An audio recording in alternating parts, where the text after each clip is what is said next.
Welcome to Cause Before Symptom, uncovering the real cabal and spiritual forces that are controlling the world.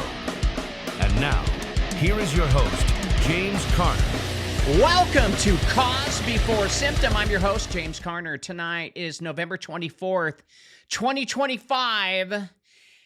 And holy crap, I have got something for you guys that is going to blow all of you away. Literally.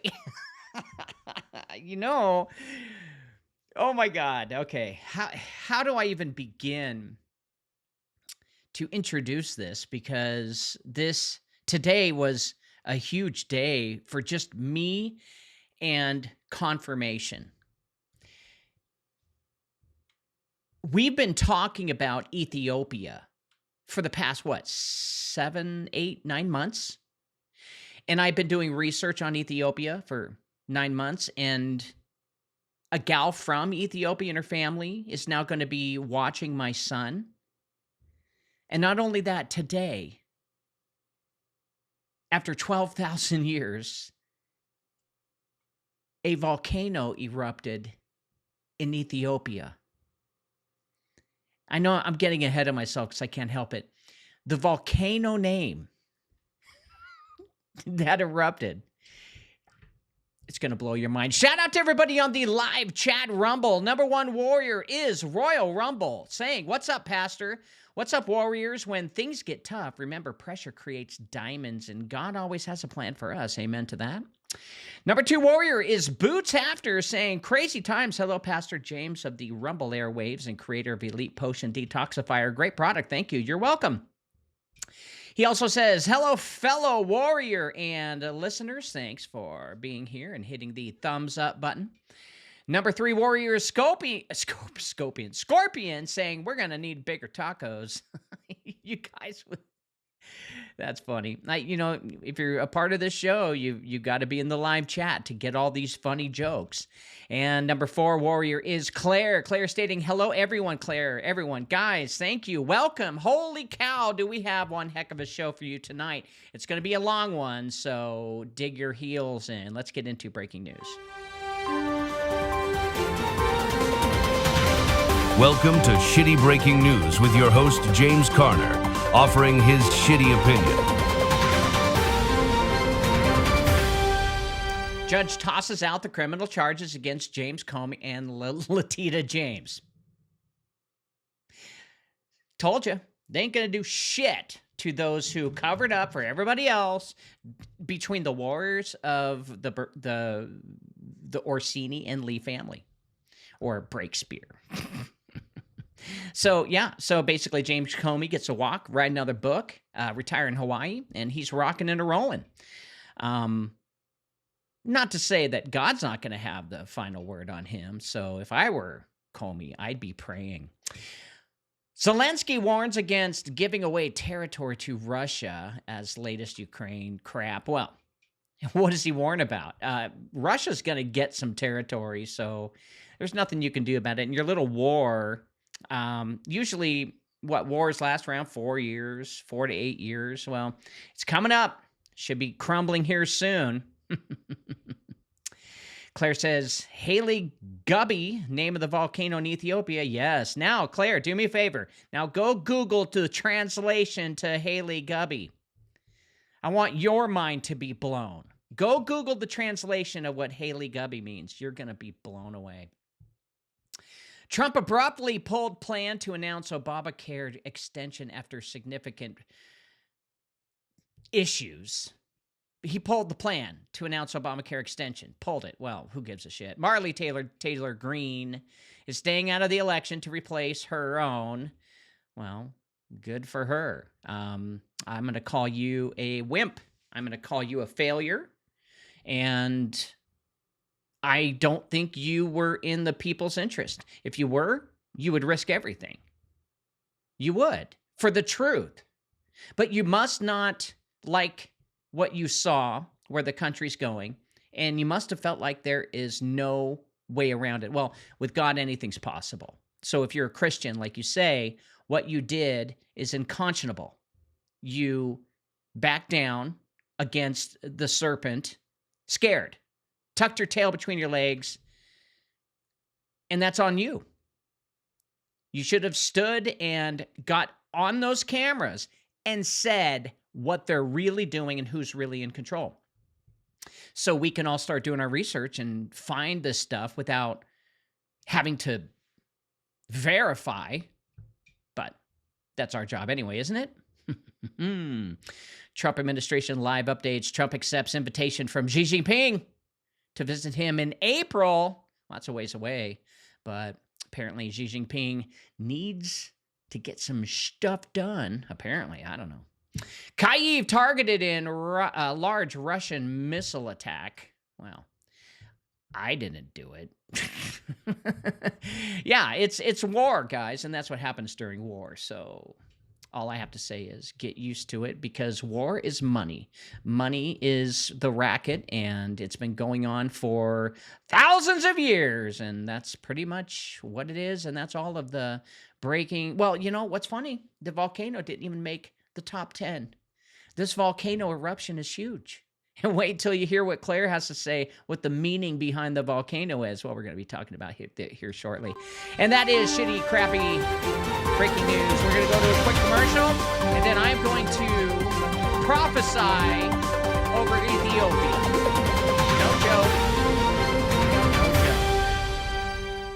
I'll give you $10,000 if you can find just one person who's never filed a tax return. I'll give you $10,000 if you can find just one person who's never filed a tax return.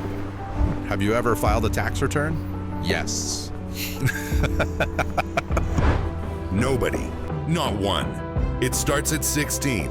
That first job, that first form. The moment they became a taxpayer. Every April 15th, millions keep signing the same contract, thinking it's the law. But it isn't the law that binds them. It's the signature. 98% of Americans never owed it. Learn more at unincorporatedassociations.com. I would. Get out there. Go learn the truth. Okay, guys, here it is. Oh, my God. Special report tonight. Before we get into the gatekeepers of the old world, we're going to be talking about Steve Quayle here tonight. You're going to be shocked. A volcano erupted in Ethiopia, the first time in nearly 12,000 years.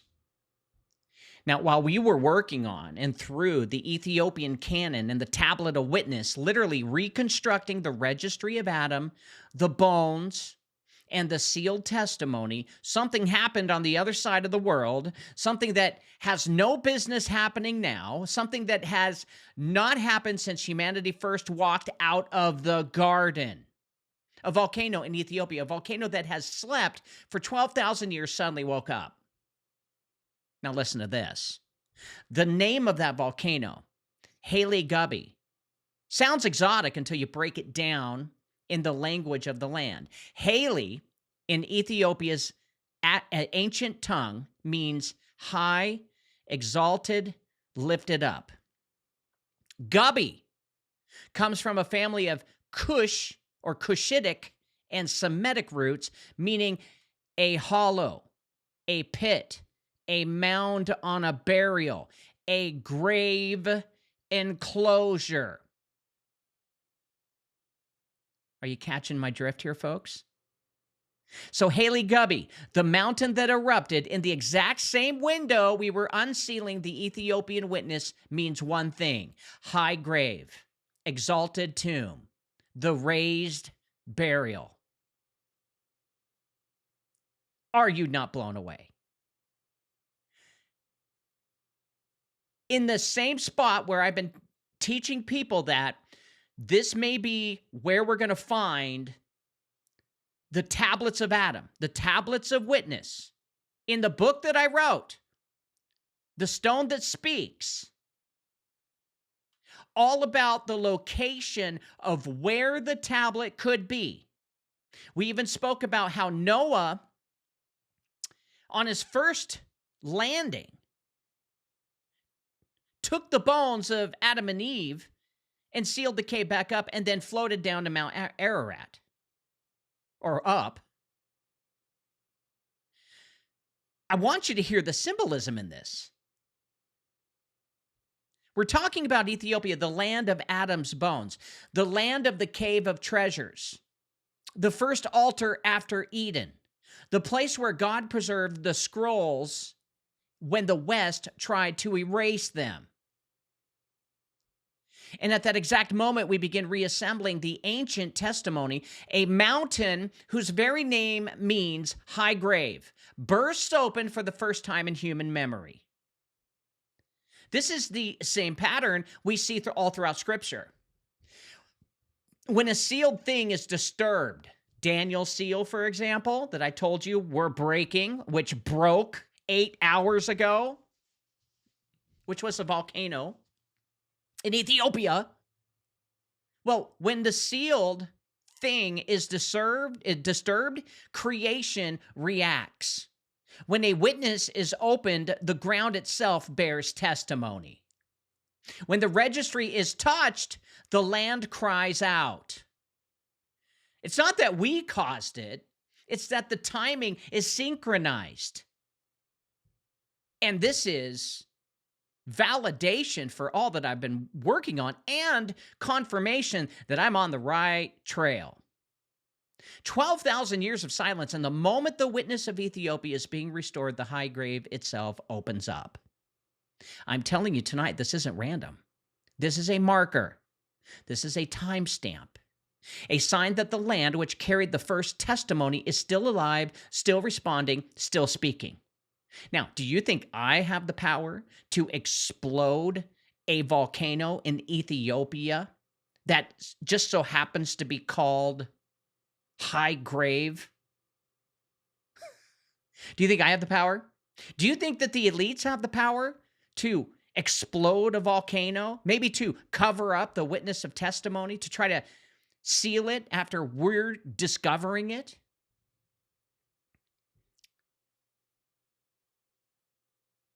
This is a sign that the land which carried the first testimony, Adam and Eve, is still alive, still responding, and still speaking.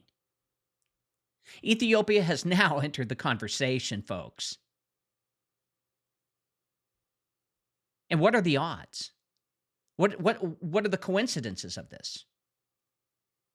I have been working on the Ethiopian Canon for less than a year, and the name of the mountain that blew up in Ethiopia today is called Haile Gubby, which means high grave.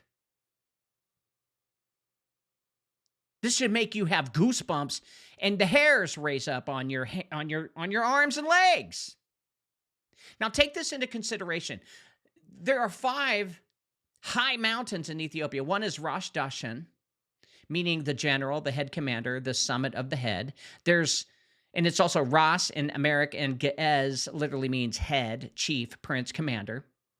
Dashan is believed to come from Dajan, meaning fortress, stronghold, watchtower. Now, English means the commander of the fortress, the chief stronghold, or head of the watchtower. The prophetic echo here is the highest mountain in Ethiopia literally means the commander of the stronghold, matching perfectly with Ethiopia's role as the head of the ancient registry, the fortress of the sealed scrolls, and the mountain that watches the land of Adam. The second largest mountain is called Kiddus Yared, meaning Saint Yared, Holy Yared, anointed musician. Kiddus, Ge'ez, is Kiddus, which means holy, sainted, consecrated. Yared, the ancient Ethiopian composer credited with receiving church music directly from angels. The English meaning, Holy Yared, saint of the song, the consecrated musician. This is a prophetic echo. The second highest mountain is named after the man who said angels taught him the songs of heaven, aligning almost too cleanly with the theme that I'm working on, that the registry is not just written, but sung, breathed, and encoded in divine rhythm. The third highest mountain is called Mount Bwahit. It means he who is seen, the revealed one, the one who appears. Bwahit, also rendered Bukit or Bwahat, carried the Amharic root Bawa, meaning to appear, to be seen, to be revealed. English meaning is the revealed one, the one who appears, the apparent visible one. This is another prophetic echo. The third highest mountain's name literally means the one who appears. Tell me that doesn't hit your spirit there. Revelation themes. Adam revealed, the witness revealed, the bones brought out of hiding, the sun appearing at the anointed mountain. The fourth highest mountain is Mount Tulu Dimtu, meaning big elder black peak. Tulu meaning mountain, big peak, elevated land in Oromo. And Dintu is black, dark, suited, covered, English meaning the great black mountain, the elder dark peak. This is the black peak, the mountain of darkness or obscurity in my thematic system.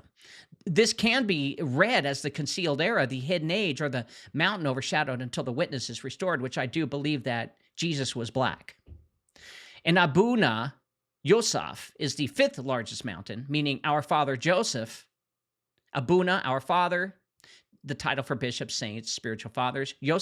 Joseph, meaning our father Joseph. The prophetic echo here, Mount Abuna Yosef, or Joseph, ties directly to the preservation of the bones. Joseph's bones carried out of Egypt.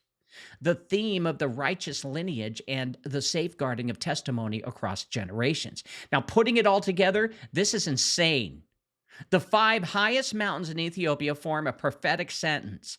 The commander of the forests speaks in holy song and appears from the dark peak as our father Joseph, the preserver of bones. And right alongside this mountain chain, right next door, the volcano named Haile Gubby, High Grave, erupts for the first time in 12,000 years. This is not random.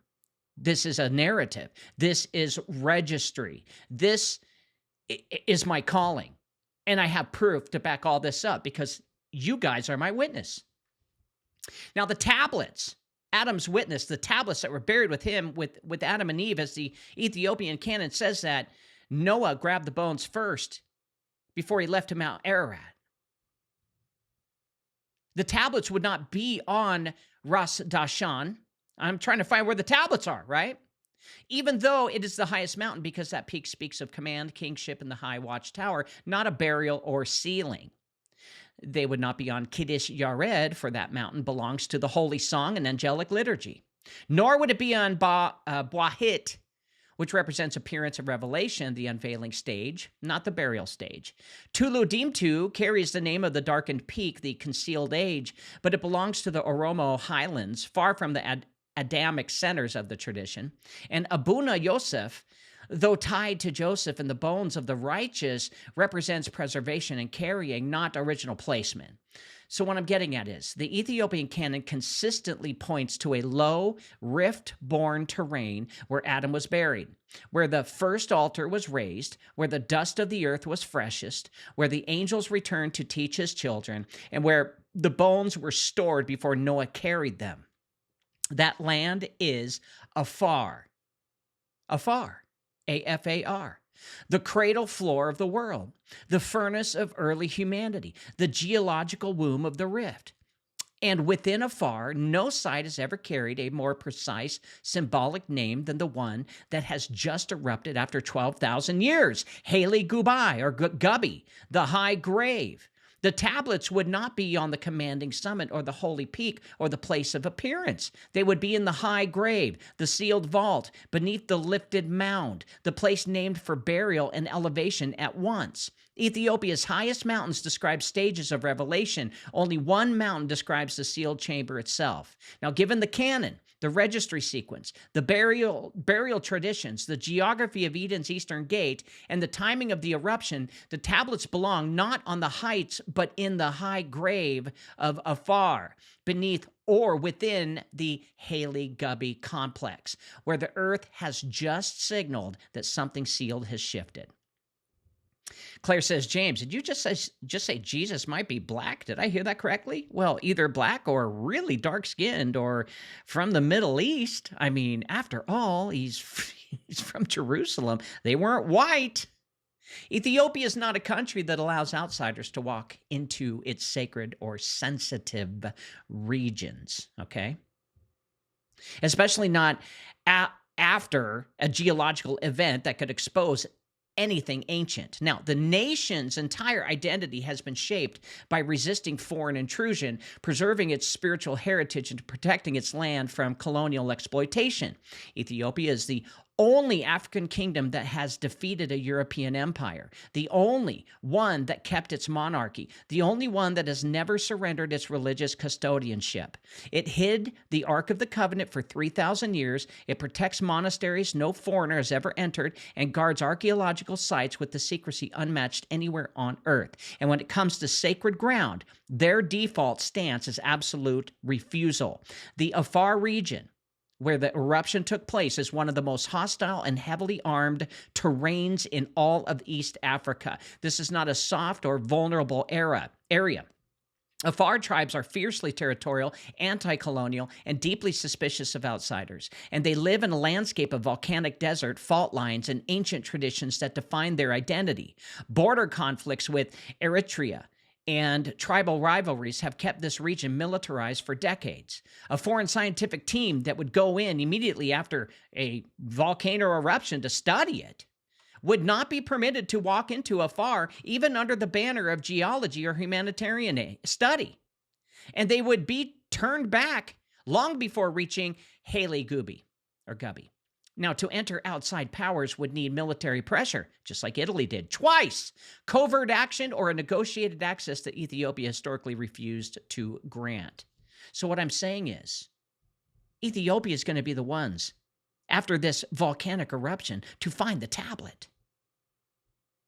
If the elites wanted something exposed by the eruption, they could not obtain it through the usual channels of sending UNESCO or Western scientists. Ethiopia would never allow foreign boots on that ground. They would have to rely on clandestine methods like disguised personnel, private contractors, satellite surveillance, drone insertion, or covert negotiations with leadership. Anything public would be rejected outright. Now, Ethiopia remembers the Italian invasions clearly, and the British looting of Magdala, and the Vatican's obsession with the Ethiopian relics. They do not forget these things, and they do not allow history to repeat itself. If the eruption of Haile Gubi exposed a sealed chamber, a cave system, or anything tied to the Adamic or early patriarchal traditions, Ethiopia would immediately move to hide, protect, and sequester whatever emerged. The government, clergy, and military would seal the area as quickly as the elites might scheme to infiltrate it. They have done this for centuries. They would dispatch internal Orthodox authorities, restrict the Afar zone, silence local witnesses, block drone flights, and tighten control of information. Ethiopia treats sacred discoveries the way it treats the Ark: conceal it, guard it, and make it untouchable. This means the elites cannot openly take advantage of the eruption. They are boxed out by Ethiopia's sovereignty, its military strength, and the loyalty of its tribes. If the eruption opens something ancient, which I believe it did, it would be the elites who are put on the defensive, scrambling to act covertly because they cannot act openly. God choosing Ethiopia of all nations ensures that any buried witness remains under the protection of the one kingdom on earth that has consistently resisted foreign spiritual domination. So no, the elites did not cause this eruption, but yes, they would move in the shadows to try and control or erase whatever the eruption exposed. Because the eruption itself, however, cornered them rather than empowered them. If something buried, shifted, or broke open, it happened in the one place on the planet where the enemy cannot easily reach in daylight. That is not a coincidence. That is providence. So, guys, this is a big deal. All of my work, the Ethiopian lady who's going to take care of my kid, who's a sweetheart, by the way, and a volcano in Ethiopia erupts, all within, the time I was doing research on Ethiopia. Please tell me you guys are blown away, because I am absolutely shaken. No joke. So tonight we're going to be talking about the gatekeepers of the old world. We're talking about Steve Quayle here, a man I highly admire. and Steve Quayle, and we're going to talk about the return of the forgotten giants, as he did a lot of research and dug into it, and he's the reason why I think the way I do. Same with Thomas Horn, which we'll talk about tomorrow night, and same with Stan Deyo, who we talked about last night. The three pioneers of the end times deception, and these guys I hold in high regards. I absolutely love their work, and they have taught me so much. And I thought it would be only fitting to do a show each night on one of them, to show you what I've learned and so you guys can be on the same page. Now, there are moments in history when the veil thins, when the unseen becomes unavoidable, when the old stories begin to walk the earth again, like today with the Ethiopian volcano called High Grave blowing up. What? Most people never notice these moments. I did. They pass by quietly, just like the volcano wasn't in the national news now, was it? Absorbed into politics, entertainment, and the noise. But once in a generation, a watchman stands up and says aloud what the world refuses to hear, that the ancient world is not gone. It's simply waiting. And Steve Quayle has been one of those watchmen. And for more than 40 years, he has declared against ridicule and resistance that the giants of old, the hybrids of the pre-flood world, the technologies of the watchers, and the dark empires beneath the surface did not vanish. They were buried, hidden, protected, and now, at the end of the age, they are rising again. Now, there is a reason so many people dismissed Steve Quayle, and that reason is fear, because what he documented is true. Then if what he documented is true, then the world humanity inhabits is far stranger, far older, and far more contested than any government or church is willing to admit. And it means the Bible is not myth, but memory. And it means Genesis is not allegory, but archaeology. And it means the fallen angels truly descended, that their offspring truly walked the earth, and that their knowledge truly survived the flood, and that their influence never ended. And it means the powers ruling nations today are not merely political or financial entities, but custodians of ancient rebellions who have inherited the same technologies, the same ambitions, and the same hatred for the image of God that defined the world before Noah. Now, when Steve Quayle spoke of giants, of underground civilizations, of hybrid bodies being engineered in secret labs, he was not describing fantasy. He was describing a war, a breath war like I've been talking about, a war older than humanity itself. And it's a war between the breath God placed in Adam, the breath that God placed in Adam, and the counterfeit breath that the fallen spirits have tried to manufacture ever since. It's a war for dominion, for lineage, for the right to rule the earth at the end of the age. And this is why his work matters now, Steve, because the world has entered a prophetic hour in which these buried histories are resurfacing, not through speculation, but through disclosure, through technology, through scientific breakthroughs that should never have been allowed, and through geopolitical movements that follow ancient patterns. Now, this monologue here is not a tribute to Steve Quayle. It's a warning to the audience, a reminder that the things he screamed into the void for decades are no longer whispered on the fringe anymore. They are actually becoming headlines, military briefings, classified leaks, corporate agendas, and global policy. Now, the return of the days of Noah is no longer a theological idea. It is absolutely unfolding in genetics labs, in AI research centers, and in underground bases, and in the reemergence of old bloodlines, in the rise of nations that serve ancient thrones, and in the technologies that are rebuilding the Tower of Babel through silicon, photonics, and quantum computation. So tonight's show is an invitation to see what most people cannot bear to look at. The fact that the oldest enemy humanity ever faced has never stopped preparing for his return. And it is a reminder that in the midst of this, a remnant still exists. Men and women who refuse to bow, who refuse to be blinded, who refuse to forget that God warned this day would come. Steve Quayle spent his life blowing that trumpet, just like me. The question now is whether this generation will finally hear it.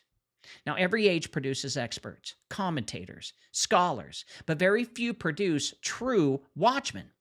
A watchman is not defined by credentials or acceptance, but by a burden. I can relate to that.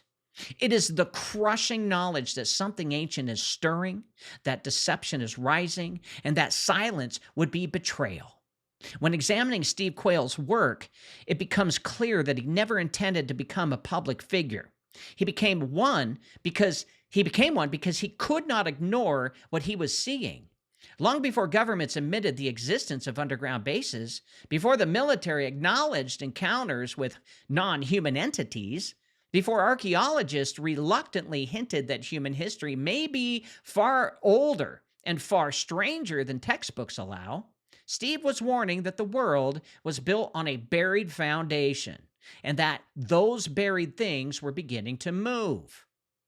So this section, it introduces the audience to the man not as a personality, but as a signal. His life's work began at a time when discussing giants or fallen angels in public was enough to mark someone as unstable. Yet he persisted because he recognized the pattern that most people overlook: classified retrievals of oversized humanoid remains, sudden disappearances of archaeological evidence, military expeditions into remote regions with no rational explanation, and the quiet presence of intelligence agencies whenever anomalous discoveries were made. This is a pattern like that actually does not form by coincidence. It forms because something powerful, coordinated, and ancient is being concealed. And what separates Steve from the ordinary researchers is that he treated spiritual warfare as real, tangible, historical, and scientific.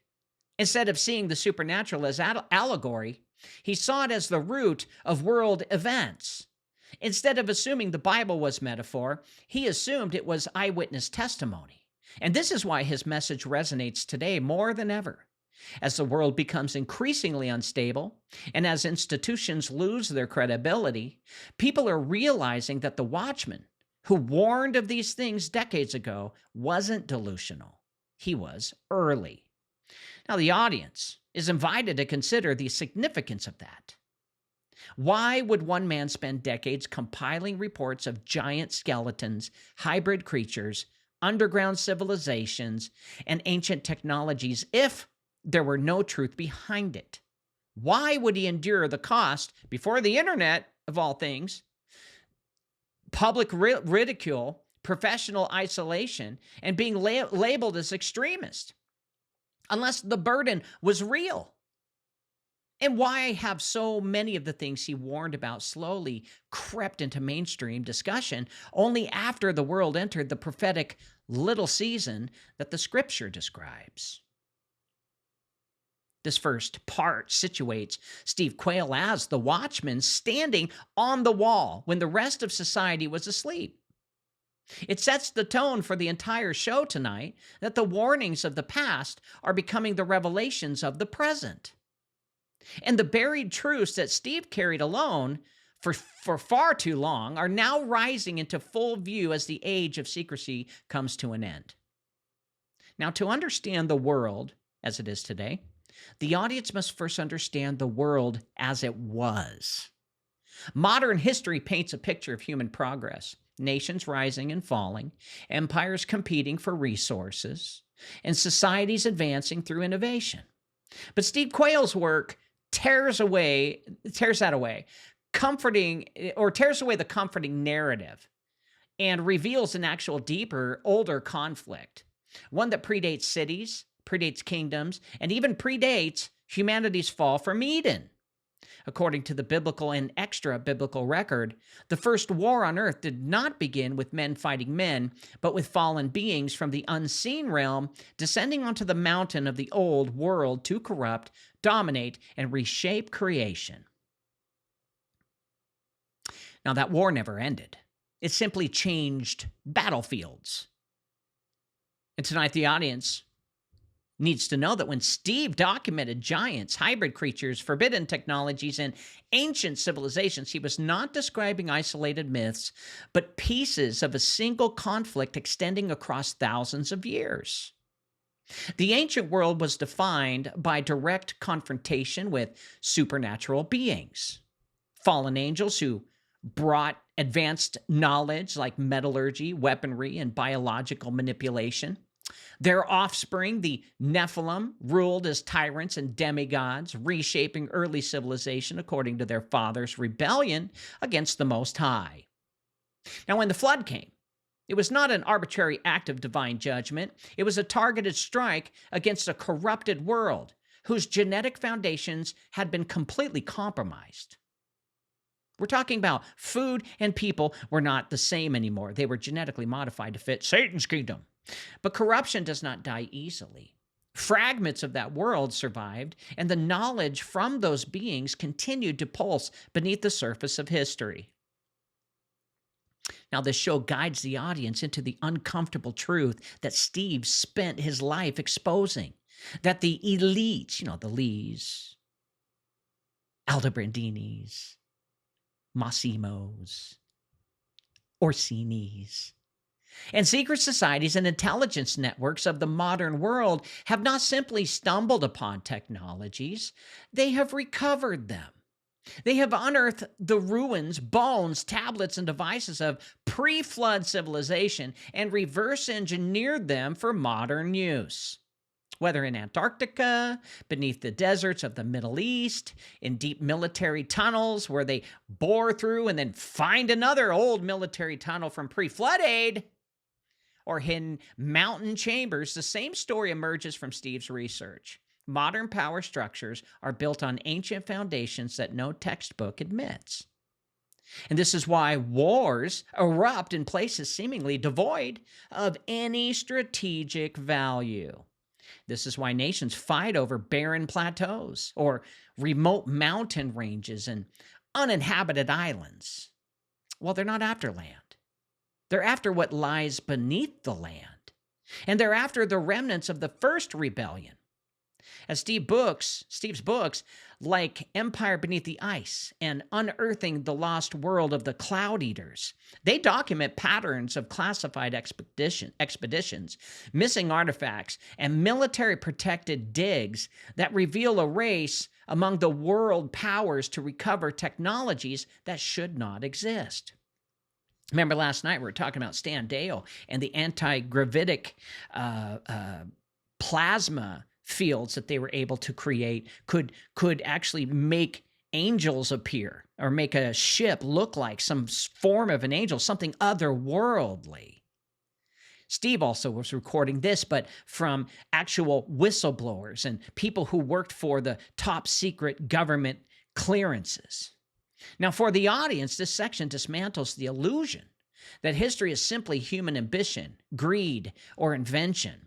It suggests that humanity has been a pawn in a far larger, older contest. A war of two kingdoms, one loyal to the Creator, the Trinity, and the other loyal to the fallen sons of God who vowed to recreate the pre-flood order. Now, when the modern world feels chaotic, irrational, or engineered, it's because it is being shaped not merely by governments or corporations, but by spiritual forces using them as tools in a conflict of prophets, or in a conflict the prophets said would rise again at the end of the age. In this part, the audience begins to see that Steve Quayle saw that behind every modern headline is an ancient blueprint. Behind every war is an older grudge. And behind every government is a throne that's not built by human hands. And there comes a moment in every investigation of forbidden history when the trail stops being symbolic and becomes physical. Bones are not metaphors. Skeletons do not lie. Evidence does not disappear unless someone has a reason to remove it. In this part of the show, the audience steps into the most controversial and defining element of Steve Quayle's work, the return of the giants and the hybrid agenda behind them. For decades, reports of oversized remains, like from 8-foot skeletons in Native American burial mounds to 12-foot giants recovered in Afghanistan, to even elongated skulls found on multiple continents, were actually dismissed as hoaxes. Yet the same pattern repeats. Local discoveries, immediate military intervention, sealed dig sites, confiscated bones, and then silence. Steve documented these accounts long before giant suppression became a mainstream conversation. And he did so because he recognized a disturbing truth. The hybrid bloodlines of the pre-flood world never fully died out. So this section of the show, the audience needs to see this face to face with the testimonies of Steve as he published The Long Walkers, which were this is the book called Long Walkers, the tall, human-looking hybrids encountered by early explorers, native tribes, and even modern special forces lately. Their physical descriptions match the Nephilim narrative with unnerving precision. Their towering height, unusual proportions, red or blonde hair, double rows of teeth, and an instinctive hostility towards humans. Well, these beings were not monsters of myth. They were rulers, hunters, predators, and sometimes even worshipped as gods by isolated populations. As Steve showed, the accounts are too consistent, too global, and too violently suppressed to be fiction. But the narrative deepens when examining the writings in the books like Giants or Long Walkers, or his book Unearthing the Lost World of the Cloud Eaters. It becomes clear that these beings are not remnants of the past. They are a sign of the present.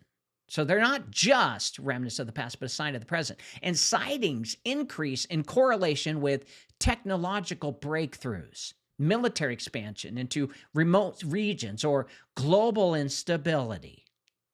Quayle's research suggests that certain governments and deep state factions have been actively retrieving giant remains and even live specimens, not merely to hide the evidence, but to study, extract, and replicate the genetic advantages that these ancient hybrids possessed. Did you know that the giant that David slayed was a Nephilim? Now, for the audience, the essential question emerges: why would the most powerful institutions on earth hide evidence of giants? Well, the answer is theological, political, and technological all at once. If giants existed, then Genesis is true. If Genesis is true, then the rebellion of the Watchers is true. If the rebellion is true, then the world humanity lives in is the result of an ancient hybridization program that God himself had to reset. And this is what's going to be exposed when they find the tablet of witness. And if that hybrid agenda survived, then its modern continuation threatens not only human biology, but human authority. And this is the point where Steve's work becomes really prophetic. His research does not simply claim that giants walked the earth, but it argues that the same spirits who fathered them are preparing to restore their kingdoms through modern means. Genetic engineering, hybrid embryos, CRISPR, designer NDA, and clandestine genome projects all echo the forbidden sciences of the Watchers. The giants the military retrieves today are not isolated anomalies. They are warnings that the days of Noah are returning. And this part of the show reveals to the audience that the hybrid agenda is not a mythic past, but an active, accelerating present.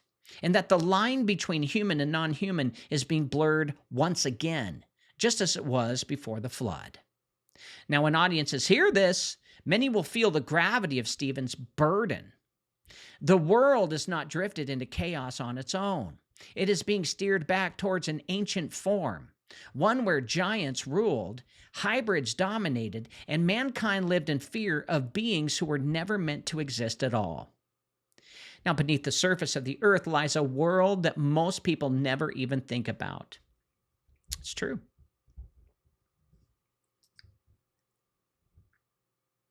Never even think about, like vast caverns, deep tunnels, ancient ruins, and entire regions that humanity has never explored. You know, government calls these places actually restricted zones. Intelligence agencies actually call these places something different. They call it strategic subterranean domains. I'm just going to have to reset my Rumble here. It's not showing me anywhere, and I keep getting shut down.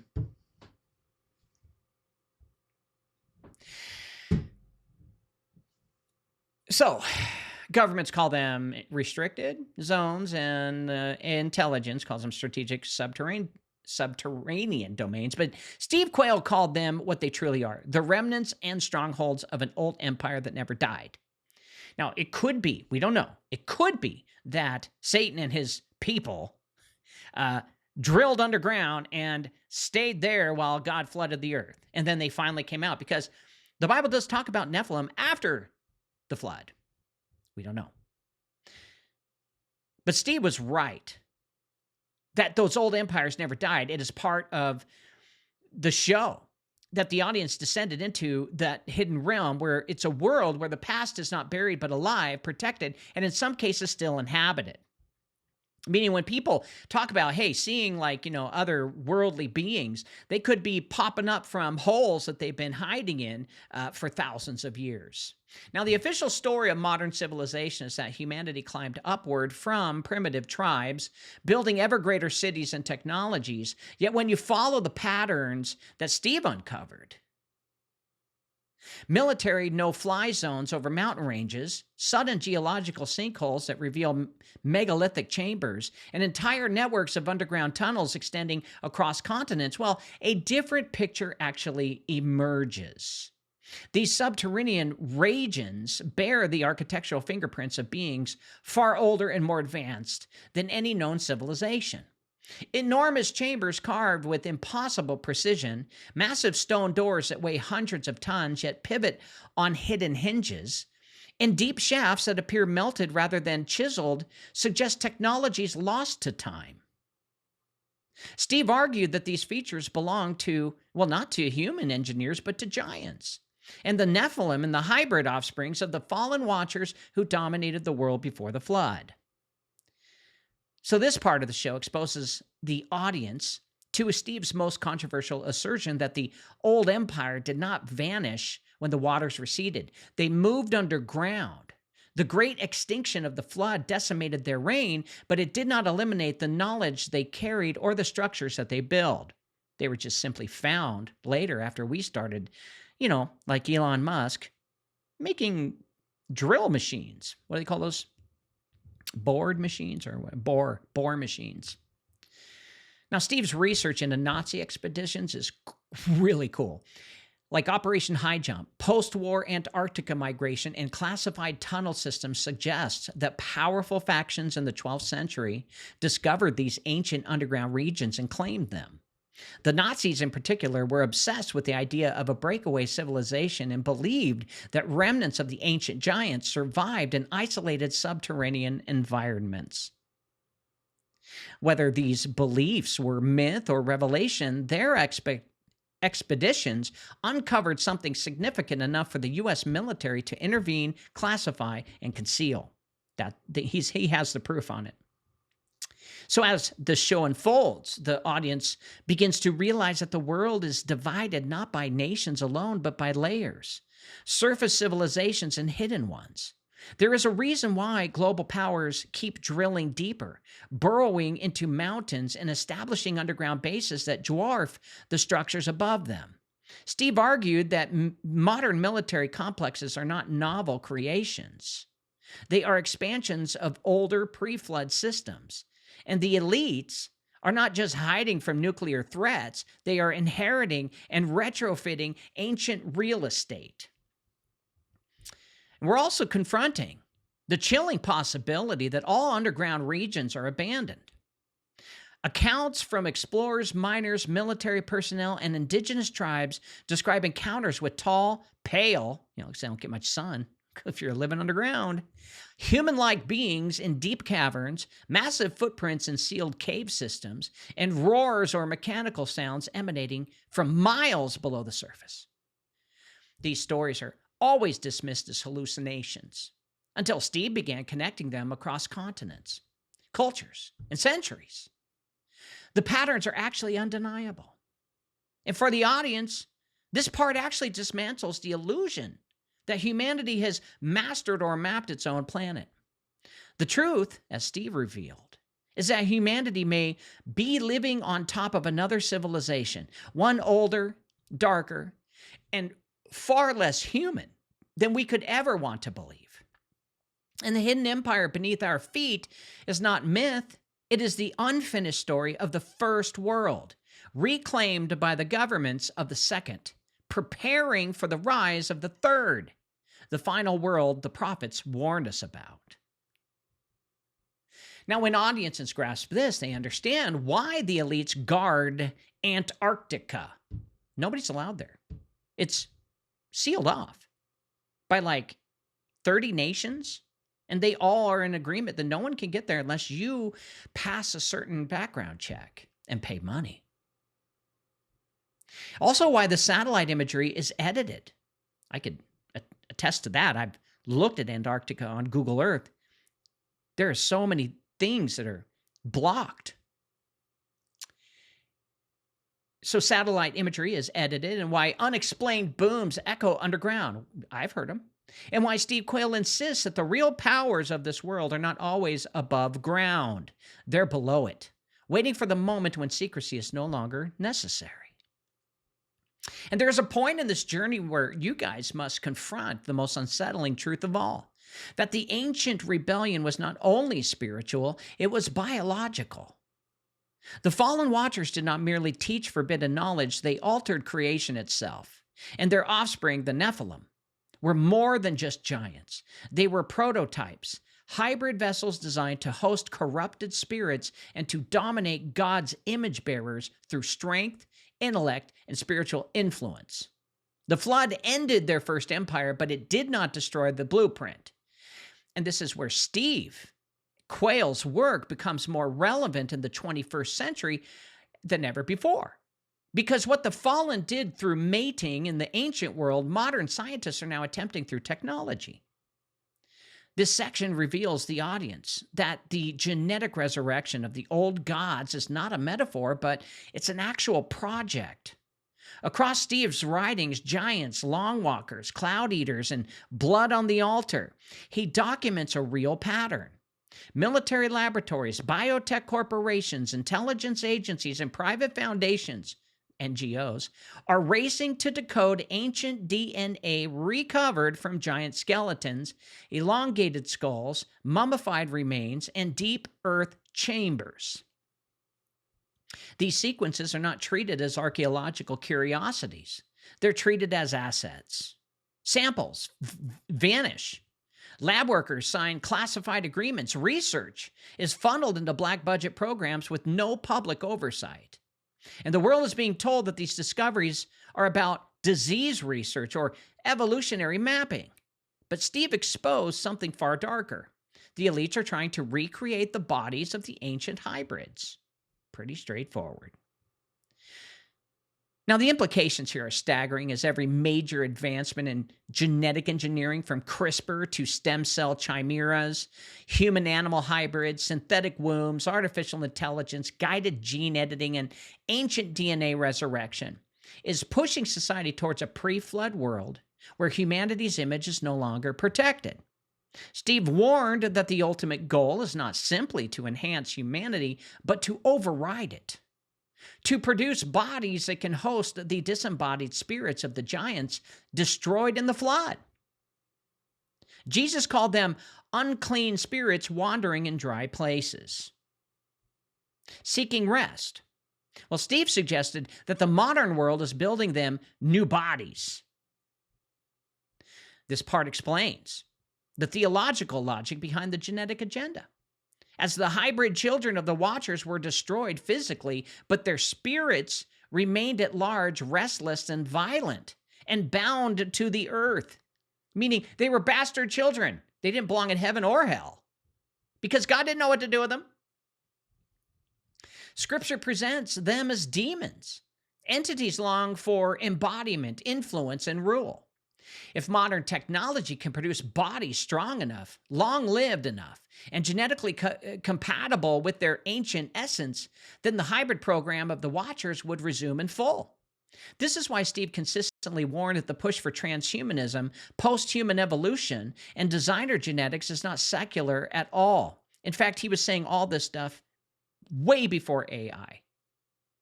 And designer genetics is not secular. So he was saying it's all spiritual, and I believe it. And it is the continuation of Genesis 6 and Enoch. Through the machinery of Silicon Valley, DARPA, pharmaceutical empires, and militarized biotechnology. You should be guided through this stuff with haunted insights, as the elites believe that they can resurrect ancient kings, like Gilgamesh. Not metaphorically, but literally. This is the same obsession we see in modern geopolitics with Nimrod, Gilgamesh, Osiris, and other pre-flood rulers, reflects a belief that their physical genetics material still holds power. Power that has or can be reactivated. And Steve traced government expeditions into Iraq, Egypt, Antarctica, and the Grand Canyon to the same goal: to recover the DNA of the old gods, sequence it, and rebuild life from it. Now, from this perspective, the modern world suddenly makes sense. The obsession with open borders, genetic databases, global DNA testing companies, and the harvesting of biological samples through medicine and surveillance is not random. Steve's research implies that humanity itself is being cataloged, not for protection, but for comparison. They are trying to find out which genes belong to whom: Cain or Adam or Seth. Which bodies can be overwritten: Cain's or Seth's? Which bloodlines have been contaminated? And which individuals carry ancient markers that might interfere with the hybridization plan? This is why we had 23andMe. 23, a cult number. This is why they got bought out. This is why they had remember when they had a data breach? All their stuff was stolen. Steve's message was never simply about giants. It was about ripping open the veil. This moment wasn't even about just monsters only. It was about a modern attempt to resurrect the ancient beings who once ruled the world. Creatures that man created with the help of fallen angels. Beings that are from the fourth dimension by manipulating the third. The same spirits that once walked in flesh are waiting for their flesh again. And the laboratories of this age are preparing those vessels. That's why Elon Musk wants to build, 1 million robots a month? There is a war underway that most people never recognize because it does not look like a war. It has no trenches, no battlefields, no tanks rolling across the borders. It's a war fought for something far more valuable than land or resources. It's a war for breath. You can go find this on my book, The Breath War, jamescarner.com. Download it for free. Not the air that fills the lungs, not oxygen, but the breath God placed in Adam. It's the divine spark, the awareness of the Creator, the knowing of right and wrong written on the human heart. And Steve Quayle understood that the ancient conflict between heaven and the fallen ones was not merely just about bloodlines. It was about the ownership of that breath. Steve talked about the breath. And to the fallen spirits, the breath of God in humanity is a blasphemy. It's a reminder that mankind carries something they lost long ago: communion with the Most High. As every institution is shaping this modern world through governments, intelligence agencies, media companies, pharmaceutical giants, data corporations, and AI laboratories, they're all engaged, knowingly or unknowingly, in a coordinated effort to harvest, suppress, or redirect the breath of humanity. In my book, The Breath War, I showed you how they created actual monuments, actual buildings, castles, and places of worship with certain types of elements, just like computers, to pull the breath or the spark of God from you. The ancient giants oppressed mankind through physical domination. And today's giants, corporate, political, and technological, oppress mankind through informational domination. And they seek to replace God's breath with a counterfeit breath, one made of algorithms, data, surveillance, predictive models that all claim to know the individual better than they know themselves. And Steve warned that the fallen ones always coveted the human soul, but never had access to it. They could influence, tempt, deceive, and possess, but they could not write or rewrite the core of the human being. And that limitation began to change when humanity invented machines capable of capturing and mapping the internal world of the mind. Machines that measure emotions, track choices, record behaviors, and predict thoughts. With the rise of artificial intelligence, a new frontier opened: the ability to simulate human consciousness. The breath that once belonged to God alone is now being imitated by the beast system in digital form. This is why they need all of your data. So the same forces that once corrupted flesh through hybridization are now corrupting identity through artificial breath. Every click, every swipe, every biometric scan, every DNA test, every medical injection, every facial recognition camera, every smart device, and every social platform feeds a machine that is building a digital soul of you. So it can worship the devil and not you, because you won't. And the elites call it metadata. In spiritual reality, it is a counterfeit spirit, a digital shadow of the person captured without their consent, stored without their knowledge, and used to shape their own thoughts, reactions, and beliefs. Well, Steve saw this coming long before AI became a household term, and he warned that the hybrid agenda of Genesis 6 would merge with the technological agenda of Revelation 13, creating a world where the image of man is no longer defined by God, but by a system that seeks to replace him. The war for dominion is no longer a matter of brute force, but of spiritual engineering. The giants once sought to dominate humanity through violence are today the same spirits seeking to dominate humanity through influence, through the capture of attention, through terms and conditions and check marks, through the manipulation of perception and the control of information, and the construction of digital environments that feel real enough to replace the truth. The war has moved from the battlefield to the bloodstream, from the sword to the chromosome, from the idol to the interface. So at its core, this is a war over identity. If the fallen can prevent a person from knowing who they are in God, then they can shape that person into an image of their own choosing. And if they can replace the breath of God with the breath of the machine, then they can recreate humanity in their own image. Steve's work reveals that the ultimate goal of the beast system is not simply to track humanity or control it. It is to remake it, to overwrite the divine imprint with a synthetic one, to produce a new type of human born not of God, but of data, code, and corrupted flesh. So Steve's warnings no longer sound like speculation now, but they're prophecy. The war for breath is the war for dominion. And dominion, once lost, is not easily regained. We must understand that what is being stolen from them and us, not merely privacy or autonomy, but the very essence of what God breathed into the first man. There's a phrase spoken by Jesus that echoes louder today than at any moment in human history. He said, "As it was in the days of Noah, so shall it be in the days of the Son of Man." Now, for centuries, this warning was spiritualized, softened, or treated as a poetic metaphor.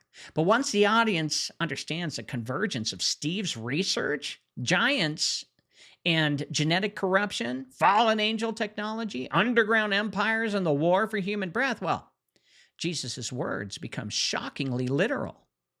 The world is not drifting into the future, it is returning to its ancient past. The patterns that define the pre-flood world are resurfacing with precision, as though guided by unseen architects determined to rebuild the age God once destroyed. There are unmistakable parallels here. The days of Noah were marked by the mixture of angelic beings with human flesh, rampant violence, widespread occultism, technological advancement far beyond what later civilizations could understand, and a global system ruled by beings who were part human, part divine, and entirely opposed to God. Well, Steve exposes that all of these elements are now present again, not in myth, but in scientific, political, and technological reality. The open celebration of witchcraft, the explosion of transhumanism, the blending of species in laboratories, the creation of synthetic life, the resurrection of ancient DNA, the rise of hybrid embryos, and the obsession with otherworldly contact all point toward a coordinated return to the pre-flood template. The days of Noah were defined not only by hybridization, but by its deception.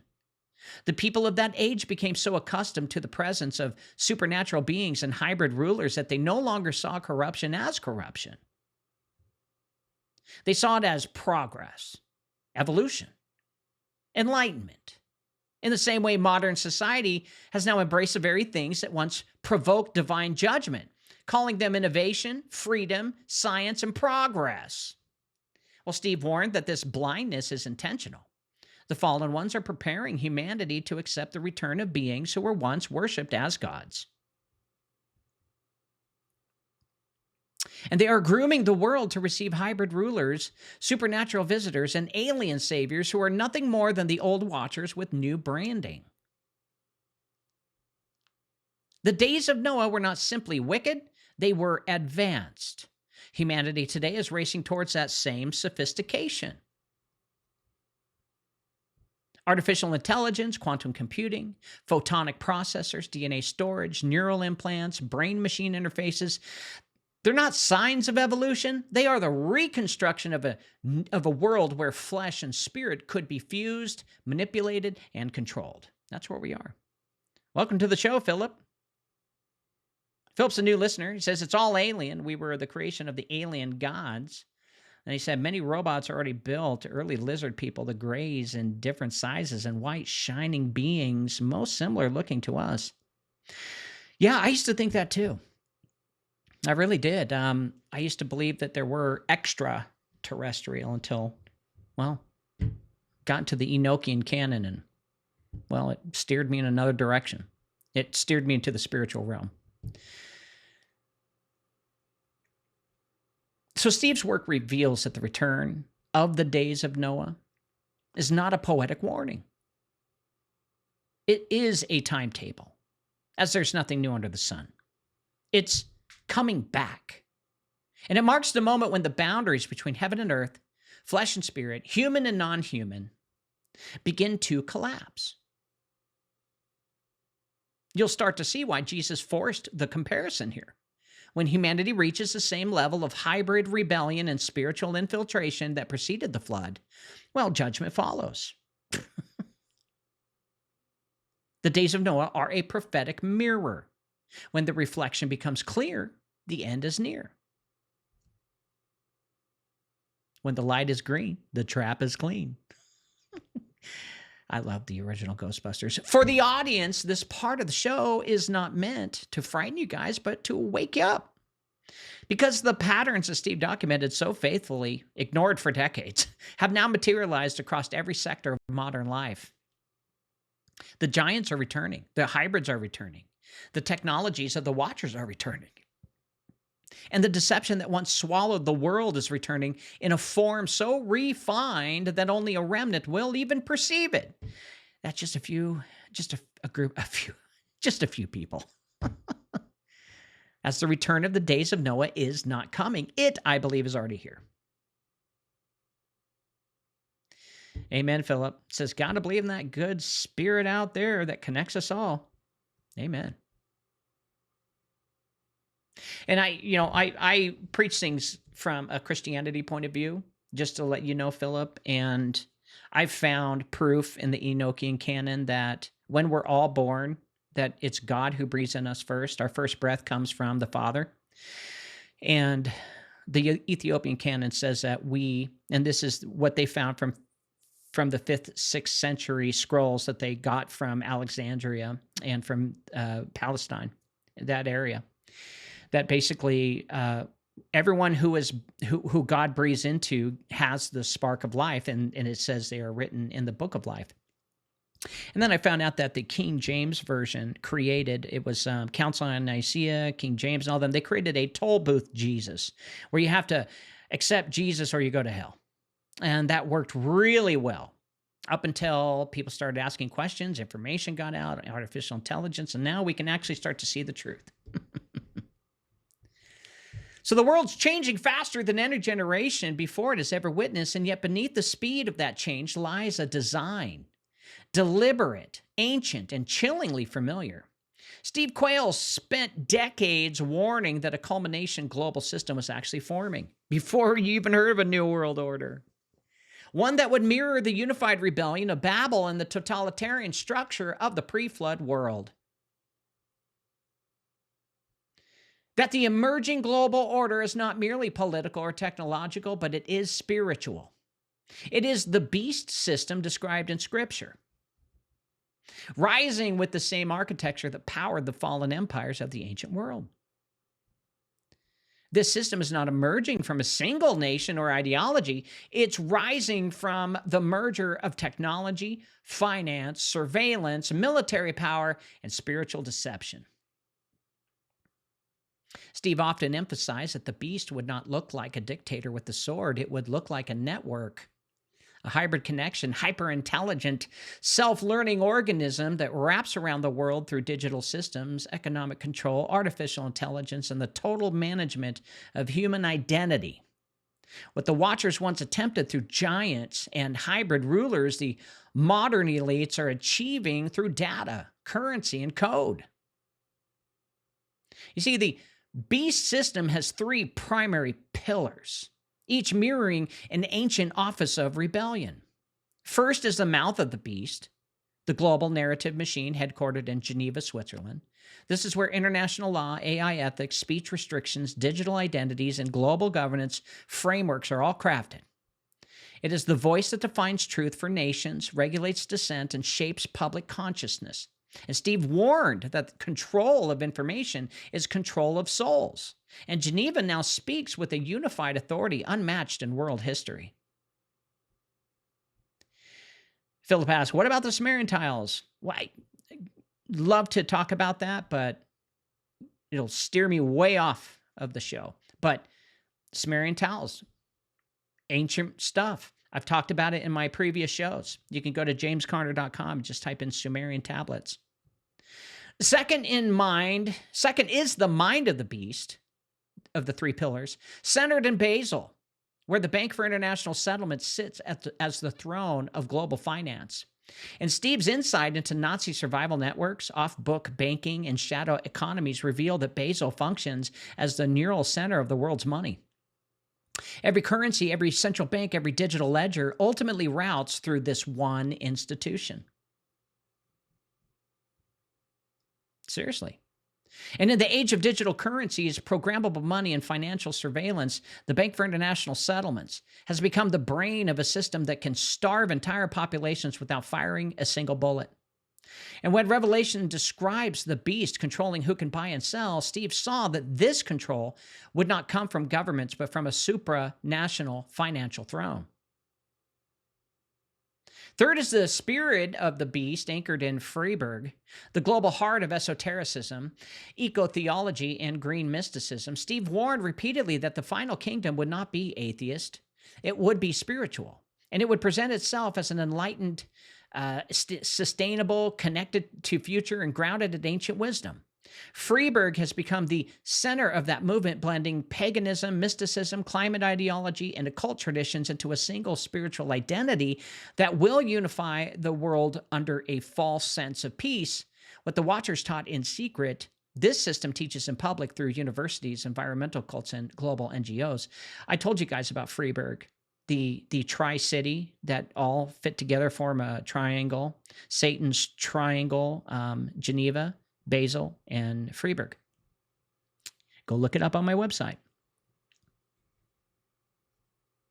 The audience remembers this satanic triangle of Geneva, Basel, and Freiburg. It mirrors a counterfeit trinity, the mouth, the mind, and the spirit of the beast. Now, Steve Quayle's lifelong message pointed towards this convergence, but now the world is witnessing it unfold in real time. Artificial intelligence enforces digital speech. Programmable currency enforces economic obedience. Eco-mysticism enforces spiritual conformity. And together they form the first system in human history capable of controlling every thought, every transaction, and every belief. This part of the show here reveals that the beast system is not a prophecy waiting for activation. It's active. It expands through global treaties, supply chains, unification, military alliances, biometric surveillance, and the digitization of human identity. It hides behind convenience, safety, and sustainability. It disguises domination as progress, and yet beneath its sleek surface lies the same rebellion that fueled the giants, the same corruption that filled the earth before the flood, and the same hatred for the human soul that drove the fallen angels to corrupt God's creation in the first place. They begin to understand, you should, that the beast system is not growing by accident, it's by intention. It's the modern expression of an ancient kingdom, one that Steve Quayle warned would rise again with humanity returned to the days of Noah. The mouth speaks, the mind commands, the spirit deceives. And together they forge a world prepared for a ruler who is not yet revealed, but whose shadow can already be felt. So in essence, the beast system is not the future. The beast system is the present. Now, there are voices throughout history that make sense in hindsight. For years, sometimes decades, they sound extreme, or out of step, or impossibly ahead of their time. Then the world changes. The hidden becomes visible. And suddenly the so-called fringe becomes the missing puzzle piece everyone overlooked. Well, that is the position Steve Quayle's work occupies right now. In this prophetic hour, his research has shifted from speculation to confirmation. The audience is no longer observing ideas on the fringe of society. They are witnessing the world reshaped itself all around the very patterns that he documented. Steve's work matters because it functions as the interpretive key for the chaos unfolding on the world stage. And without understanding the giants, Nephilim genetics, underground empires, and fallen angel technologies, nothing about modern history makes sense. Wars appear random. Technological leaps seem inexplicable. The agendas of the world powers feel disconnected. But through the lens of Steve, the scattered pieces from a coherent picture, the picture of an ancient rebellion resurfaces at the end of the age, using the tools of modernity to rebuild the kingdom that once provoked God to flood the earth. The world is confronting the very thing Steve warned would return. And I got a lot of information from Steve, and I have to give him credit, along with Stan Deyo and along with Thomas Horn. Governments openly discuss unidentified non-human entities. Scientists resurrect extinct genomes. Tech companies pursue immortality, brain-machine integration, and digital consciousness. Nations form alliances that mirror the prophetic alignments described thousands of years ago. The world groans, the heavens shake, and humanity stands on the threshold of a transformation it never understands nor controls. Steve's warnings, once dismissed, now serve as a guidebook for discerning what is unfolding behind the curtain. So Steve's work matters, not because it was sensational, but because it was foundational. And I believe he was right. And it gives language to the deception, context to the technology, history to the supernatural, and clarity to the war humanity is about to witness on a scale not seen since the days of Noah. When the prophets described a time of unprecedented deception, they were not speaking about misinformation, propaganda. They were speaking about the return of beings who deceive by presence, power, and appearance. Beings that we're going to genetically modify in labs and then make them appear in spaceships. And without understanding Steve's research, the world will misidentify them as aliens, saviors, or advanced life forms, which is bullshit. With his research, the remnant recognizes them instantly as the old enemy wearing a new mask. And as I proved over and over through Stan Dale's UFO research, his vortex technology, through bending gravity, which they don't even think gravity is a real thing. They think it's called something else. And through the Nazi bell, and the anti-gravity stuff that the Nazis were coming up with and using, called the Foo Fighters during World War II. Mankind can build all the stuff that can create a fake alien invasion. And believe me, the timing of aliens coming now when we have the chance to defend ourselves makes no plausible logical sense. If I were an alien civilization, I would warp time and come get the resources 10,000 years before we fucked it all up. Steve's work matters. Every political upheaval has an unseen architect. Every global shift has a historical echo. Steve's life work reveals that we are approaching the prophetic end game blindly, and we're walking into a world that the Watchers designed and the elites activated and the scriptures warned us about. So you see, only those who have eyes to see and ears to hear are watching tonight because they are not satisfied with what they see in front of them. They know something's happening behind the scenes, and the 24 of you watching tonight feel what I feel. And in this prophetic hour, Steve's message stands as a lighthouse in a storm. It illuminates what is coming. It confirms what Scripture already declared. And it prepares the remnant to stand firm in a world that is about to face the return of forces older than civilization itself. They've been around before. And the audience must understand this, that the world is going to become very strange as the veil is simply thinned. And Steve Quayle happened to map what lies behind it long before most were even ready to see it. So his work matters now because the time he warned of is no longer approaching. It's arrived. There also comes a moment in every great shaking when the world must decide whether it will remain asleep or finally awaken.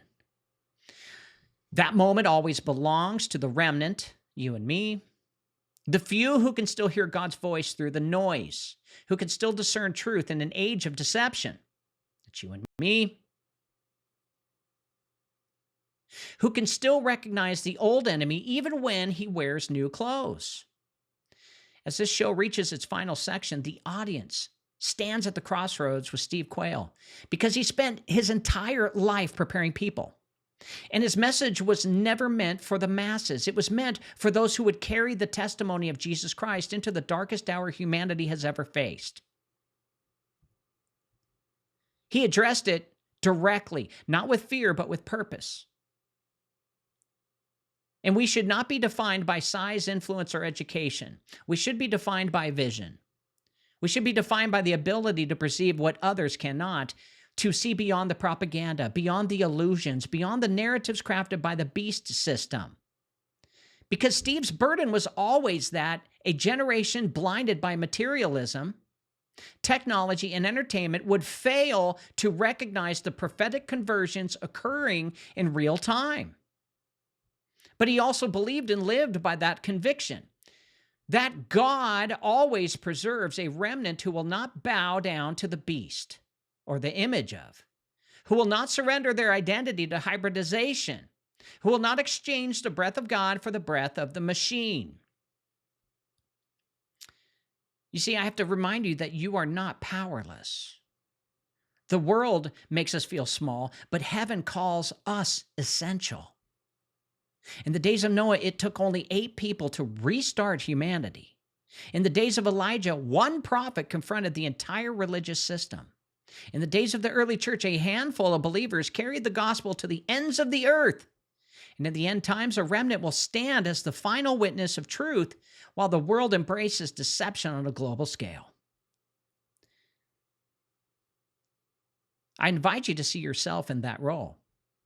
Everything that Steve exposed, like the giants, hybrids, underground realms, forbidden knowledge, the rise of AI, the counterfeit trinity, the beast system, the resurrection of ancient DNA, it was not meant to terrify you guys, but to prepare you. Knowledge is not given so that the righteous may fear. It is given so that they may stand up, stand on the word. Revelation is not given so that the faithful retreat. This isn't a time to go hide. Stand. Grow some balls. It's a time to remain faithful when the world turns to lies. Like mandates. You better take the shot or I'm going to fire you. Well, fuck you, fire me. I'm not going to put your poison in me. Steve's life is a testimony that God equips those who he calls, even when the world rejects them. The greatest weapon of the remnant is not information. It is alignment when we pray together. And alignment with God's truth, with his word, with his spirit, and with the identity that he placed in us before the foundation of the world. The fallen ones seek to corrupt flesh, to rewrite your DNA, to digitize your soul. They haven't stopped. They'll continue. Over and over and over. But they cannot touch the part of the remnant that belongs to God, your spirit. And they cannot erase the name written in the book of life. And they cannot imitate the breath placed in Adam, restored through Jesus, and sealed by the Holy Ghost. I'm leaving you with a warning and a commission. The warning is that the days that Steve Quayle described are now unfolding with unstoppable momentum. The commissioning is that the remnant is not here by accident. You guys, you're born for this hour. You were chosen for this timeline. Your discernment, your courage, and your steadfastness are not weakness. You are the final line of resistance against a world preparing to enthrone the beast, to go fully digital. You're called to stand, not because not because you're strong, but because truth is stronger. And the truth once seen cannot be unseen. And that's why I'm doing this show. So to conclude, as this journey draws to a close, the audience is left standing in the doorway between two worlds. The world that they were taught to believe in and the world that truly exists. Steve Quayle spent a lifetime pulling back the curtain on that hidden reality, mapping the ancient shadows that move behind modern events and warnings that the days humanity now face are not unprecedented at all. They were and are remembered. And everything uncovered in this show points towards a single truth. The old world is returning. Its bloodlines, its technologies, its rulers, and its spiritual hosts are resurfacing with precision, preparing to reclaim what they lost in the flood and reestablish that rebellion that they once had engulfed upon the entire earth. But woven through this dark and sobering revelation, is something far more important. Hope. Hope for the remnant. That's you guys. The same God who judged the ancient world is the same God who preserved Noah. The same God who scattered the builders of Babel is the same God who empowers those who resist the beast. The same God who breathed life into Adam is the same God who breathes discernment into his people today. And the remnant does not face these days alone. They face them with the advantage of prophecy, the clarity of Scripture, and the testimony of these, like Steve Quayle, who devoted their entire lives to sounding the alarm before the world reached the point of no return. My hat's off to you, Steve. God bless you.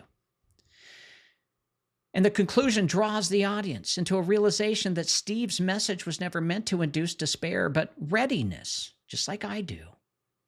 Be ready. Awareness is a form of spiritual armor. Understanding the past is a shield against the deceptions of the future.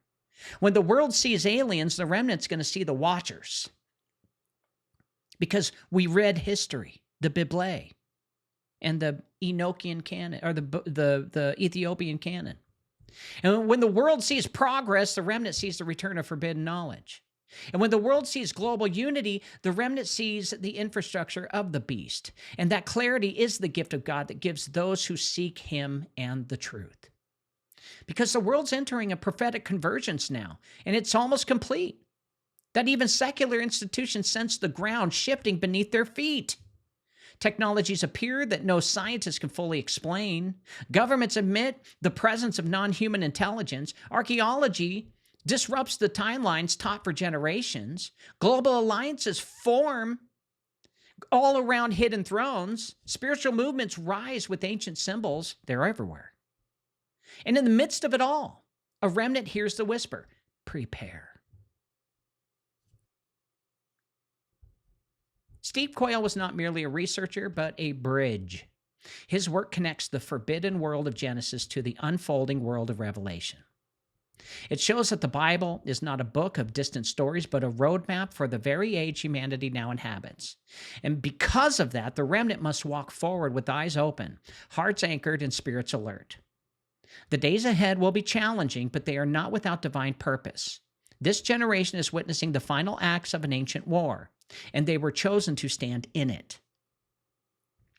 God has always preserved a people for himself, and he will do so again. The old world will rise, but so does the faith in those who refuse to bow. The fallen seek dominion, but the remnant holds the testimony of Jesus, a testimony that no hybrid, tyrant, or beast can ever overcome. What Steve began as a warning now becomes a mantle for those who carry the light into an age of returning giants. The curtains fall not with fear, guys, but with resolve, because the remnant was born for this hour. Why do 75% of people feel exhausted all the time? The answer might surprise you. In the 1920s, Standard Oil decided to dive into medicine. They pushed synthetic petroleum into our drugs. Sure, it masked symptoms, but it wrecked our guts. Our good bacteria, which fight off parasites and heavy metals, got wiped out by crude oil. But here's the good news. We can fix this by going back to nature. Introducing Elite Potion, the world's top detox program. It restores your good bacteria by removing toxic threats like aluminum, strontium, barium, and parasites. Imagine feeling energized and alive again. They said there couldn't be a pill that did it all. We invented it. Visit elitepotion.com and reclaim your health from synthetic pharmaceuticals. Your body will thank you. This has been Cause Before Symptom with your host, James Carner. Go to his website, jamescarner.com, and sign up for his newsletter. Also, download his free books on the breath war, the crown of blood, and the ritual machine. Fix your body by buying his award-winning detox formula, removing heavy metals and parasites. You'll feel better and live longer. Go to elitepotion.com. And one more thing, please. Just try and love your neighbor, because if you do, the world would be a better place. See you tomorrow.